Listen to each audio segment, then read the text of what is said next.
All right, thank you, Cecilia. I will pass it over to you.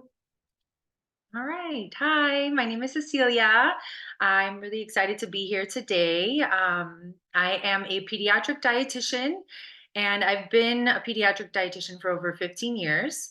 I have worked with children from newborn through teenage years with various nutrition issues. And what I found over the recent years that I'm most excited to talk to parents of infants and children, toddler years, just to help give them confidence in feeding their children. And, there's just so much confusion or uncertainty, especially because they cannot communicate very well with things. So I love to help parents, be more confident in feeding. So today I'm going to talk a little bit about feeding, particularly picky eaters. So I'm going to go ahead and share my screen here.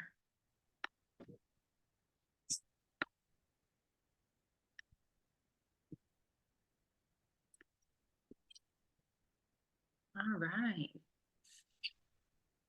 And we can see this and you can still hear me, right? Okay, great. Um, so today I'm going to talk a little bit about, why are children picky eaters? I'm sure that a lot of you, if not one of your children, most of your children go through this picky eating stage, and sometimes they, don't get out of it for a very long time. So I'm going to talk a little bit about the why, some common causes, or I'm not even liking that word, maybe contributing factors that I have found through my practice, and then some strategies to help work through them. So the first thing I want to talk about is the difference between picky eaters and problem feeders. So picky eaters, typically have about 30 or more foods in their food range. They eat at least one food from most nutrition or texture groups, and they can tolerate new foods on their plate, usually able to touch or taste foods. They typically eat at the same time and at the same table as family members, and they learn to eat new foods in like a 20 to 25 step process, which I'll talk a little bit about. Whereas problem feeders usually eat less than 20 foods. They refuse entire categories of food textures or groups. There's crying and screaming, tantrums, can fall apart when new foods are presented. And they often eat at different times or at different places than family members. And they typically require a lot more steps, more than the typical 25. So the reason why I want to make this distinction is, most of the things I'm talking about today are related to picky eaters. Not to say that if you feel like your child is in this problem feeding category, you won't get anything out of this. You definitely can. But what I would say is that you probably need a little bit more support and help from a team. Feeding therapists work really closely with problem feeders and dietitians as well, like myself. So first is to understand the why. And children normally go through this stage of being picky, and it's a natural stage of development that they have this food neophobia, or fear of new foods. That typically peaks around 18 to 24 months. But definitely you can see it start anywhere from 12 months of age all the way through, even teen years. Um, you know, it's it's a little bit shocking a lot of times to parents, because most of the time when kids are We're six learning about months picky eaters. when kids are 6 months, when you start solids, they're so eager and interested in eating, and they'll eat anything you put in front of them. But then there's this like shift, after, during that toddler time. And not only is it because of this food neophobia that they have, but it's also because they're pushing buttons, they're trying to push their limits, and see what they're able, and there's a whole world around them, right? So they're trying to explore other things. So it's not always about the food, but this is one of the reasons. So children are very hesitant or afraid to try new things, and it can take a lot of exposure, like I mentioned, 20 or more times before they learn to eat a new food. And that's because this is a little wordy of a slide, but I really like it. There's a lot of steps in learning to eat. So when we present them with a food, we hope that they're at this final stage, that they eat it, right? But they're working through these steps. And the first is to tolerate it, having the food, in their space, being at the table with the food, being in the same room as the food, and then interacting with it, using utensils or assisting in preparation or setup of the food. Then there's the smells and the touch and the taste, and all of those have different factors that play a role. So it really takes a lot of steps, and sometimes it feels a lot more than 20. That's just where the research is, but some foods may take more or less. So it's really a step, or there's a lot of steps involved. So one of the things I like to help parents understand is, where your child is coming from. Why does your picky eater love packaged foods, right? We have goldfish, we have crackers, cookies, and usually they love these foods because they're exactly the same every single time, right? We know what we're going to get when we bite into a goldfish. It's going to be the same texture, the same taste. You know what you're getting. Whereas with produce or even different foods, a hot plate of food, there's different textures and tastes that are involved. They're a lot more unpredictable. So they're a little bit harder for them to feel comfortable with, especially in this fear stage where they're hesitant about things. They really you never know what you're going to get with a raspberry, right? You can get a mushy one, you can get a sour one, you can get a sweet one, and that's really sets them off a little bit. So that's one of the distinctions, I like to help parents understand. So, like I said, I don't love the word that I used here, common causes of picky eating, but in my practice, what I have found when I speak to parents that are, picky eating or that they're not eating well, these are the common things that I find. One, and I'm going to go into a little bit more detail here, but one is that I find that they're drinking too much milk. Two, they're drinking too much juice or other sugary beverages. Three is the frequent snacking or grazing throughout the day, which, of course, I was just talking about all these snacks that, they love to eat. So that's definitely a big one that I find. And then the fourth is lack of exposure. And I'll talk probably, I was looking through my slides, and I'm going to touch on the exposure part a lot throughout the remainder of the slides. So the first one is we have to be careful with too much milk. So as I was talking about with infancy, the main source of nutrition is their milk, right? They know how to do that well. That's something that comes innately. They're drinking from, either their formula or breast milk for the whole first year of life. So of course it's natural, that's something that they know how to do and they feel comfortable with. When all these new foods are presented to them, they kind of want to lean towards what they're comfortable with, what they know. But we know that after 12 months of age, milk really needs to take a back seat and food needs to be the main source of nutrition. So we really, if we're giving too much milk, that really can fill them up when foods are presented, and, cause them to have a poor appetite or not, or pick and choose, what they want to eat from that plate. So we really want to limit milk to no more than 16 ounces a day. I say 16 to 20, which is about 2 cups.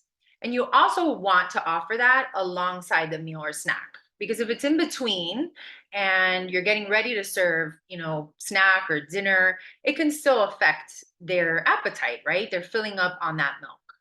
Another really important thing to consider is that it decreases too much milk, not milk itself, but too much milk can decrease iron absorption, which places them at risk for iron deficiency, which is something that children are already very high at risk for, because they have really high needs for iron. So one thing to look out for, if your child is drinking a lot of milk, or if that's something that they rely on when they don't feel comfortable eating a food, if you find that they're drinking their milk, could they be filling up too much on the milk, and that's kind of hindering them to eat these foods. Another one is too much juice. The same idea here. they can really fill up on too much sugared beverages, any caloric beverage, right? They have very small stomachs, and we want to make room for the more nutritious foods and the variety of nutrients that come in those foods. So we really, the recommendation for juice is no more than 4 ounces a day. And we also want to offer that alongside the meal or the snack, so it doesn't, affect their appetite for food at meals between that time if they fill up on it too much.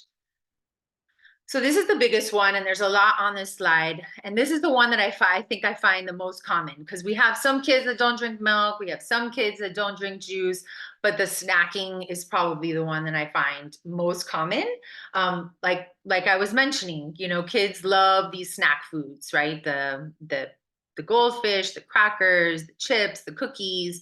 So what we find is, if they're kind of grazing or snacking, then when it comes to that meal, they're really not hungry for it, right? So it's going to contribute to poor appetite, less willingness to try new foods. If you're not super hungry, you're not going to probably go for that broccoli that's on there if you're hesitant about it.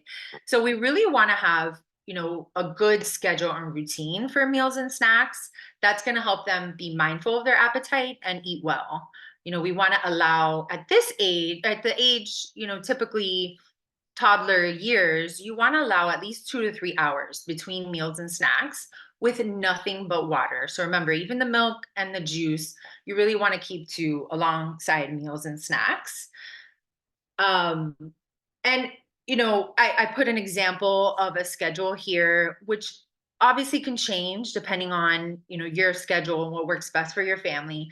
But the idea is to really have this schedule, so that they can come to the table hungry, and and be more willing to try those foods that we're offering.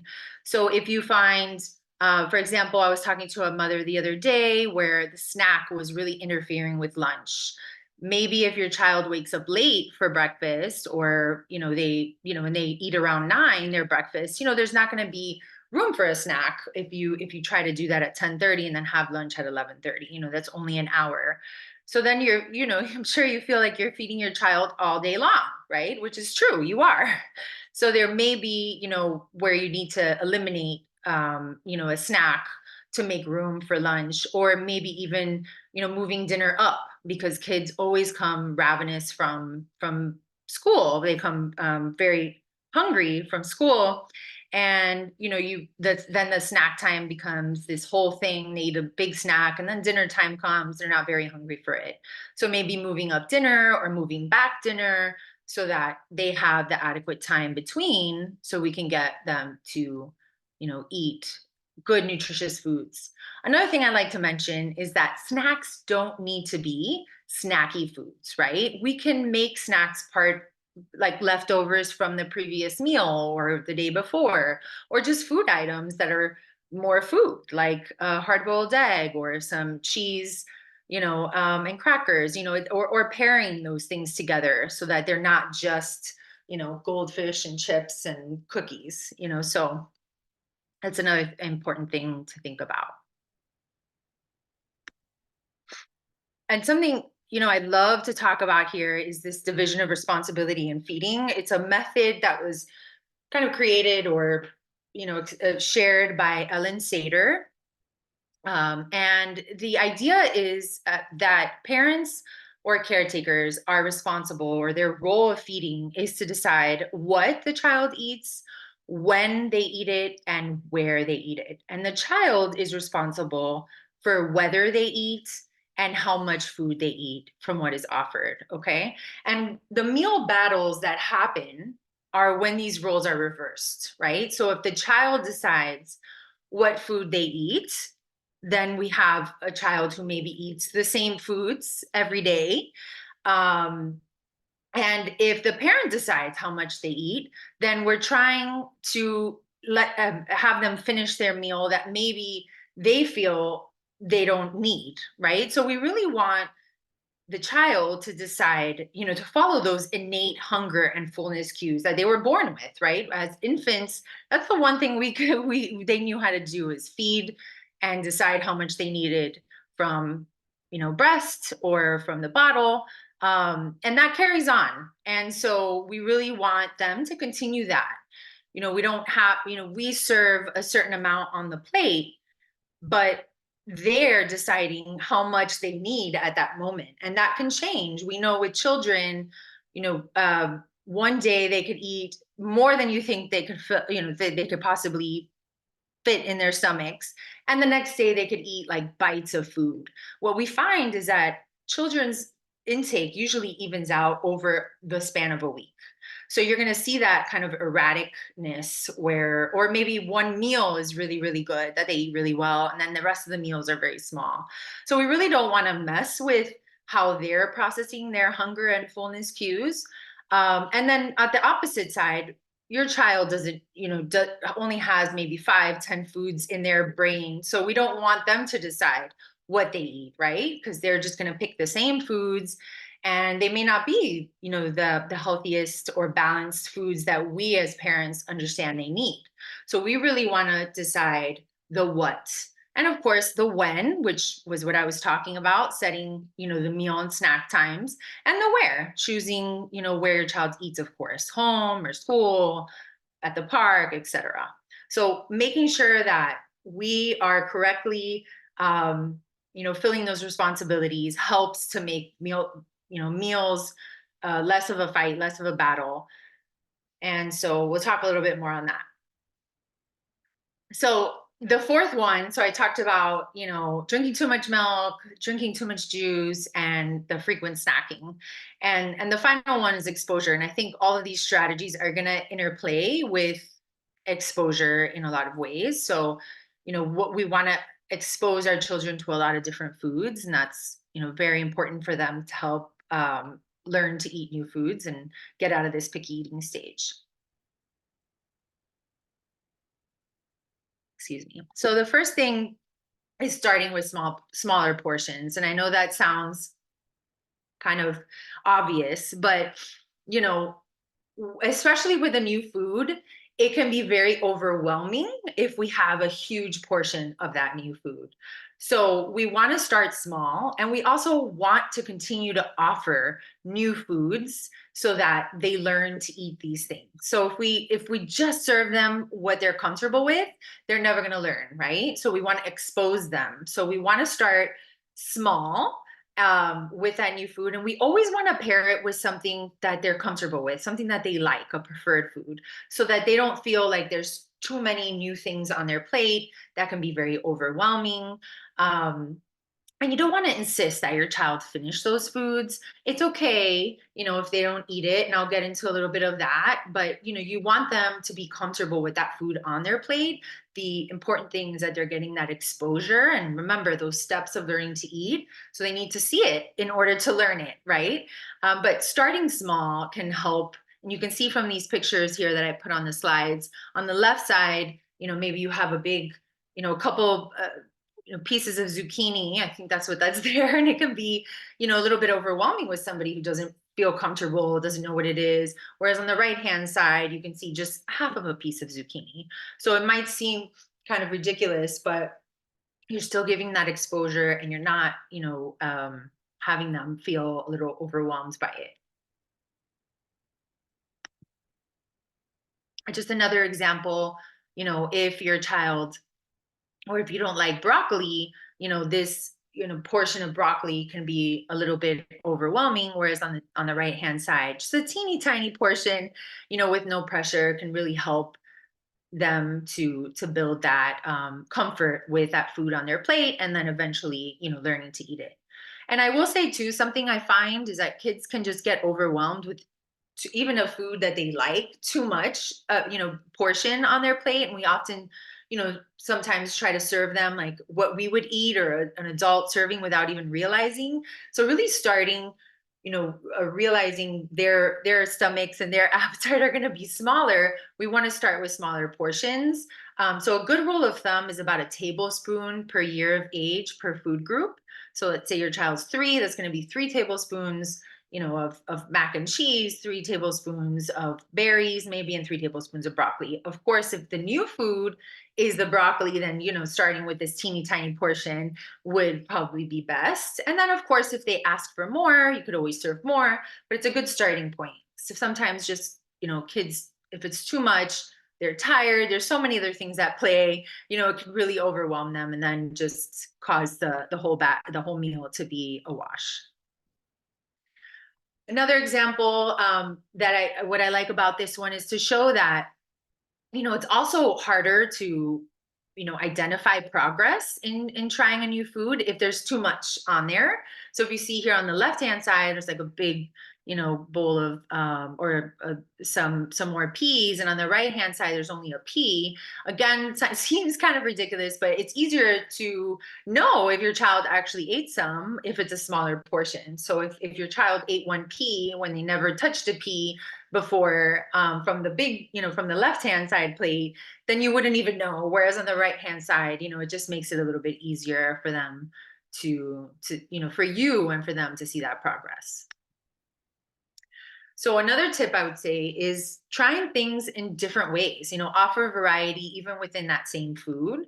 We all like things differently, right? So that could be serving different styles of pasta. I would definitely recommend this anyways, because you don't want your child to just be very brand specific or only need this type of noodle or this type of pasta. So you really want to try to branch out as much as you can, so that you're always offering them variety, even if it's like still the same thing, pasta.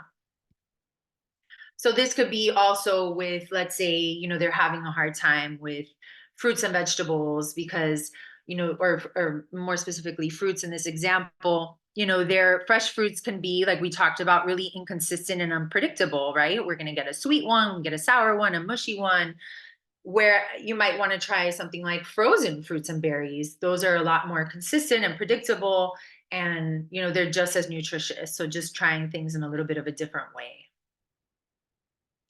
Trying cooking things different ways. Here's steaming versus roasted Brussels sprouts. I know I prefer things roasted. Some people like things raw versus cooked, all different ways. So, just trying different things. And all in the meantime, you're exposing them to this food in different ways. Another great example is in soups, or just with a little bit of lemon roasted in the oven. Both great ways, very nutritious.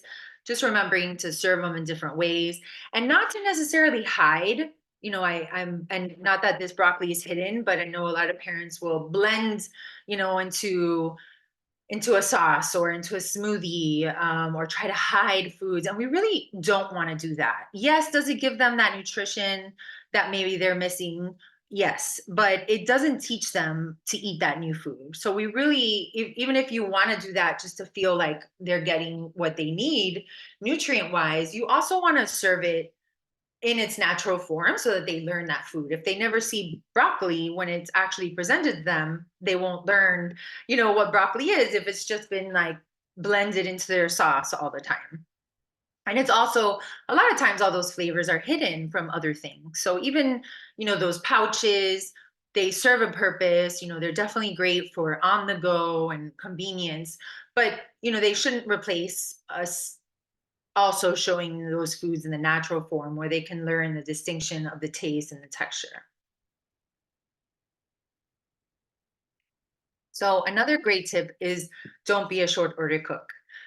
I'm going to talk about what that means. So what is a short order cook? And that's cooking different meals for everyone or cooking multiple meals for a child. It's the opposite of a family meal where everyone sits down together and eats the same food. And the term comes from a cook in a restaurant or a diner that's taking individual orders. So why is that not recommended? Again, I'm bringing up the exposure. Children often aren't exposed to different foods this way if we're just giving them what they prefer, what they want, right? So it really, serving foods in this way and just giving them what they want, it's very difficult for a child to get comfortable enough with new or different foods and to experiment with touching, tasting, or eating them. It's also very easy to slip into only serving the same foods again and again because you likely tell yourself, why bother give them a food? Why give them a few carrots? They won't eat them anyway. But the important thing is to continue to give them that exposure. So it might mean that, you're giving, again, like I mentioned, you want to give them one thing that they're comfortable and safe with, but you also want to give them that exposure to something new. So whether it be, in this example, maybe their favorite food is fish nuggets or chicken nuggets. I know those are very popular, but offering that with maybe two other foods that you want them to learn to eat. In this example, it's rice and broccoli. And the other example was carrots. So you don't want to just assume they're not going to eat the food. Sometimes they surprise you, right? You don't know what stage in learning to eat they're in. So, you want to continue to give them that, and you want to make foods the same for the whole family. So I know that's a really hard one. Everybody has their preferences, but what I suggest again is having one food at least, that that either everybody likes, or one food item from each. So at least your child in this example is going to eat the fish sticks, and maybe they don't touch the rice or the broccoli, but they're still being exposed. They're still getting that opportunity. And maybe your other child eats the rice and doesn't touch the fish sticks and broccoli. Another reason why I like the start small or even serving these things is that you're not wasting food. If you're serving a really small portion of something that you're like, they're not going to eat that, but you're still giving them that opportunity, you're still giving that exposure, and you're not wasting food. So really, you know, avoiding being a short order cook is going to save everybody a lot of time and energy, or you a lot of time and energy. And sometimes that means, in this example, that you're eating what their preferred food is sometimes as well. So another thing, like I was talking about, in the division of responsibility, the what, like what, parents decide the what, right? And so sometimes we do want to give them a little bit of that say, but within our options, or we can make it our own, right? So let's say they do ask for pretzels. This is with M&Ms, maybe you decide to give them the pretzels for that snack time, but pair it with other things. For me, I always say a good snack has at least two food items. I think here there's quite a few, but however, if it is pretzels, you pair it with strawberries. That'll give them that exposure. Even if they just touch the pretzels and don't touch the strawberries, you're giving them that exposure, you're giving that opportunity. And in some instances, if you decide like pretzels aren't on the menu, maybe they already had pretzels for lunch or for a snack, then you can tell them that this is not on the menu right now. Right now on the menu, right now for snack, we're having strawberries and peanut butter, or, what are the other two things you want to choose. So you really, again, going back to the roles of feeding, is decide the what. You can ask for their input sometimes, but within within reason, within your options. So maybe at dinner also you want to say, oh, what do you want with your chicken, broccoli or carrots? But if you ask, do you want broccoli, they are probably going to say, no, I don't want broccoli, I just want the chicken and rice. So you can ask them, and they can feel sometimes entitled, or not entitled, feel like they're having a say in it if they're getting they're able to decide, like, okay, I want broccoli. What do I want, broccoli or carrots? So you can, help empower them a little bit in that. But a lot of times, again, we don't, want them to be eating pretzels all day. So you can decide if it's on the menu or not. So avoiding pressure is a big one, and that goes with both positive or negative pressure. So positive pressure is saying like, "Oh, great, you tasted it. How great!" Um, you took a bite. And negative would be, "Come on, let's try it. Take a bite.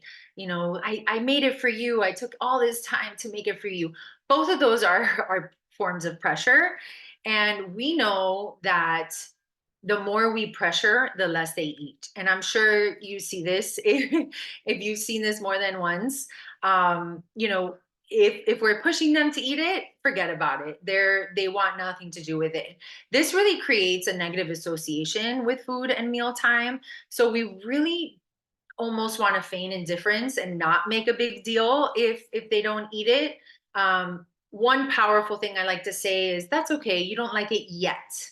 That yet opens up a lot of for you to understand, okay, there's a process here, but for them to know, okay, I don't like it yet, but maybe I'll like it tomorrow or the next day. So that helps them to feel a little bit more comfortable. You can have napkins on the table to let them know, like, if you are ready to taste it, you don't like it, you can spit it out. Remember, that's a part, of learning to eat.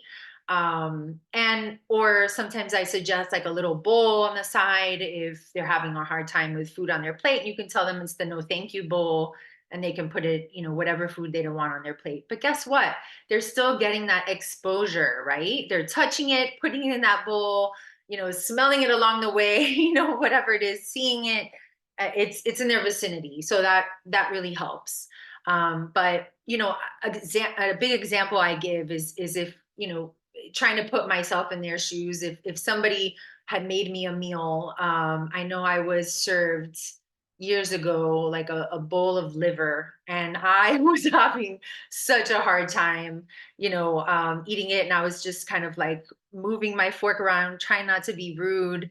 But if I had somebody over me telling me, eat it, come on, it's so good, take a bite, that would have been really hard for me. I don't think I ended up eating it, but it definitely wouldn't have made it any easier. So definitely, we want to try to take pressure off, enjoy meal times, to help make the experience better. There's a lot of times that I see kids have a hard time even coming to the table, and it's because of this. It's this pressure. They already associate the chair, the high chair, the table with this pressure. So we really, in just taking that off, it could help, make the whole experience a lot better. I also like to give the example of, like, different cultures have different foods that they eat. And so if you were in another country and there was, like, for example, crickets, right, as a food, a delicacy that they have, and somebody asked you to eat it, it would be probably difficult for you to eat it the first time. But if, and maybe even the second or the third or the fourth, but if you see other people around you eating it, enjoying it, talking about how delicious it is, you might start getting a little bit curious about it. So without that pressure and just enjoying the meal really helps, to get there. So another really good one is to teach your children about food and nutrition. Kids at this age are just taking all in, things. And I know that we're really good. We always hear about milk, giving you strong bones and muscles, and the kids all show their muscles. But we can talk about, other foods and what they provide in the body. Instead of saying this is healthy, they don't understand what's healthy and what's not healthy. But we can talk about those foods, like whole grains give you energy to play and learn. Certain vegetables like carrots help you, keep your eyes strong and help you see in the dark. Fruits, have vitamin C that helps you from getting sick. So just talking about it, again, no pressure. If it's at the table, we talking about those things might that get them a little bit more curious about it.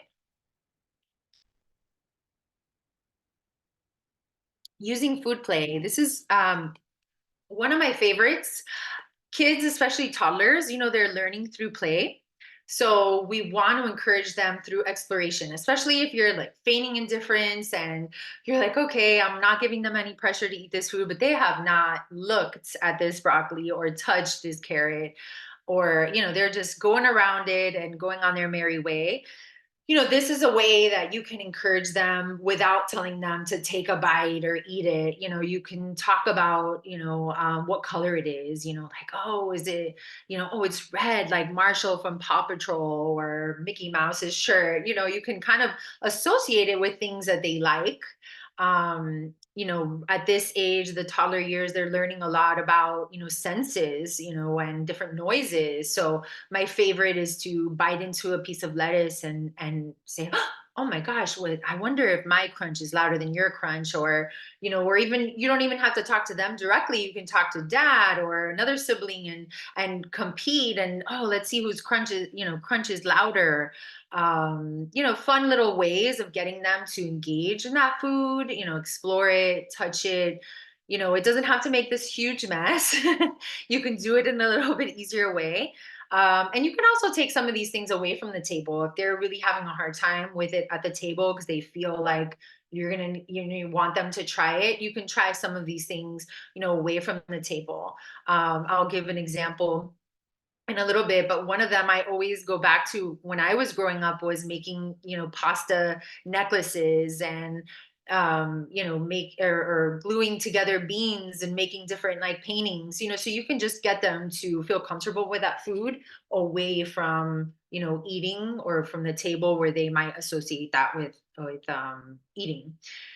So one tip I would suggest is to fight the urge to automatically ask, your child if the food tastes good or if they liked it. This brings back the food, the eating of the food. Focus back on eating the food instead of exploring it. And, can make them a little hesitant again if they feel like there's any pressure to try it. So it's just a fun way to get them to explore. So here are fun little slides. They're a little blurry and I don't take credit for these. I love following other, dietitians and, people on social media to get tips and tricks. And one really great one is called Feeding Picky Eaters. So if you don't already follow her, she's great. But some examples that I really loved is, instead of just, trying these green beans, you can ask to spell your name, with them. So again, we're getting that exposure, we're getting them to touch them, but without, having to pressure them to eat it. Taking a bite, like we talked about, is really, really hard. So there's other ways, again, to explore and encourage that without blatantly saying to take a bite and try it. It's good. So here are some other really great tips: is how many can you balance on your tongue? Building a tower using your teeth. Or I love the raspberry fingers, and you can take them off with your teeth. Feeding, if they have like a safe, stuffed animal, you can have them feed that stuffed animal and then feed themselves, kind of encouraging that as well. A couple of other examples, getting them just to engage in that food is, the cucumbers. Do you like my glasses? Making a picture of a house with asparagus, counting the little baby peas. I know with my nephew the other day, he just turned 5. He got so upset that I put peas in his pasta, and he turned over to his dad and was like, "Why did you do that?" And, I was like, "It's okay, you can pick them out." And then I started, "Oh, look, I'm going to squish them like a balloon." And then he started squishing them like a balloon. And then I put them in my mouth and I'm like, "I'm going to pop them in my mouth like a balloon." He didn't go for that, but he did start touching them, and that was a big step because he didn't even want it in his bowl at all. And I got him, engaged and touching it. So, again, we're taking the focus off of trying it. Maybe the next time he'll eat it, maybe not. Maybe he'll start playing with it or feel comfortable with it in his bowl. So that's the idea. Another fun example, and this is from Kids Eat in Color. That's another one that I really love. She has a little bit older kids, so I think she has, different tips, but all great resources as well. And, I really love this one. Instead of, just eating, a bowl of bell peppers, they're good for you, making it fun, calling them pepper rockets or red logs. They have a lot of good, food utensils and things like that that you can get to make it, easier for kids to make this, this whole process a lot more fun. So another great one is involving them in cooking and preparing meals. The kids, and why do we want to do that? Because kids are more willing to try things. I think even adults, when we're involved, when we're the ones that are making it. So that also helps to give more exposure away from the table, like we were talking about, without the pressure of eating it. So it's still, again, that word exposure I'm talking about. still gets them to see it, to touch it, and then they don't feel that pressure that they're having to eat it because it's not at the table.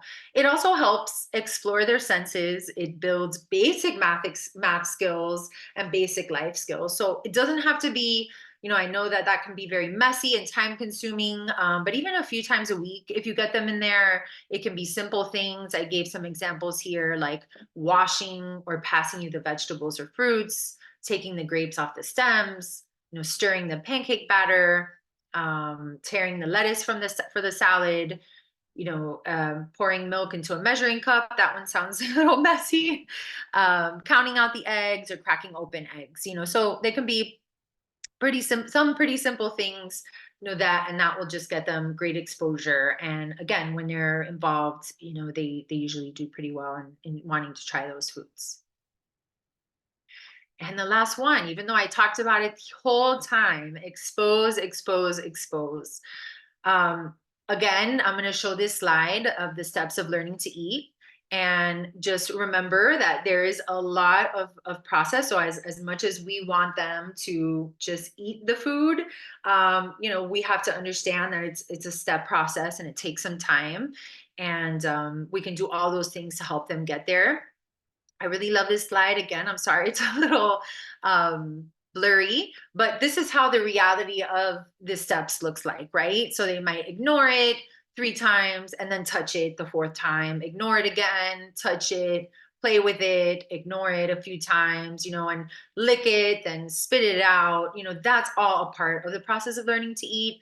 And eventually it'll get to eating it, but they won't learn if they don't see those foods. So we really want to continue to get them, exposed to those foods.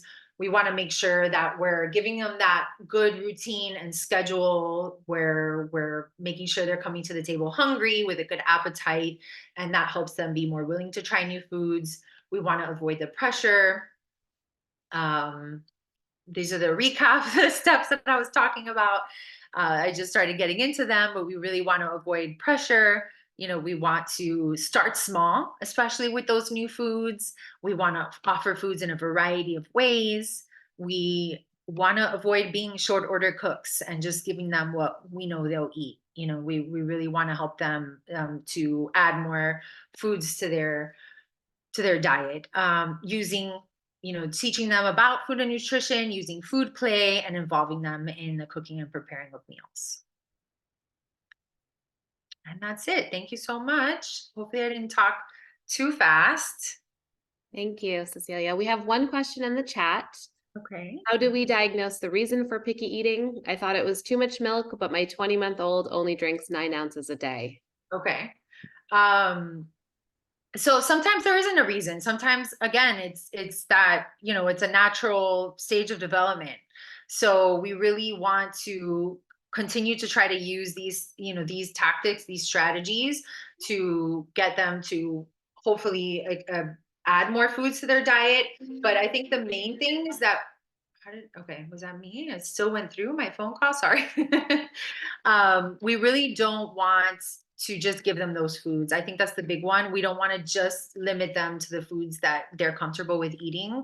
Something I may or may not have mentioned is like, we get really fearful of kids not eating, and they will eat if they're hungry. And a lot of times it's not necessarily that they're hungry. They might be tired. They may have already eaten what they needed to, throughout the day. So, not just, catering to their requests. And they find that they also see that, right? So if they refuse their dinner and 30 minutes later they're asking for a snack and they get that preferred food, that just reinforces that behavior, right? They're gonna do that again, like, oh, okay, that worked. I'm gonna try that trick again. So we really want to stay firm with, keeping, your schedule and routine, and offering the foods that you want them to learn to eat, and they'll catch on to that. Thank you. And another question, how big should snacks be? So big, like, portion can vary. I do typically say, though, like, a good snack has 2 food items, and a meal would have at least 3 food items. But again, because kids intake or appetite changes from meal to meal or day to day, I can't tell you the amounts. Like I said, a good rule of thumb is about a tablespoon per year of age per food group. So you can start there. What I would say is meals and snacks should be about 30 minutes. So if they're going, back and forth through the kitchen for the snack, that's already going to interfere with that next meal, right? Because if we're looking at 2 to 3 hours and they're taking an hour to eat and then you're trying to feed them again, and that's going to interfere with that next meal or snack. So we really want to make it to 30 minutes, preferably if you can sit them at the table also for those snacks. That helps to not have them distracted and coming back and forth. But again, the amount may vary from meal to meal and day to day. The next question was how long should mealtime be? But it sounds like you just answered that. Yeah. And of course, if you're actively eating, it can be longer. But if you're seeing that your meals are going an hour, then yeah, definitely you want to start trying to cut down to make them closer to around 30 minutes. Thank you. Any final questions? Great. Well, thank you all so much. Cecilia, thank you. Appreciate it. Thank you. Have a great night.